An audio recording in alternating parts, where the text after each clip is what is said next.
In this video, I'll be showing you how you can fix notifications that are not showing on your Galaxy Watch 8. First is you have to do a quick check. Basically, you have to turn off gather mode, power saving, do not disturb, and airplane mode on your phone and in your watch. And ensure that the watch is connected to your phone via Bluetooth.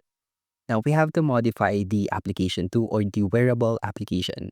Inside the wearable app, you have to head to the watch settings and head to the notifications. Tap this and ensure that the notifications are toggled on for the desired apps.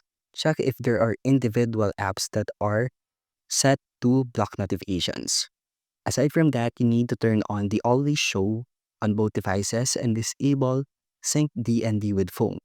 Also, you can scroll down and tap help with notifications for more tips inside the application. Lastly is for your phone system settings.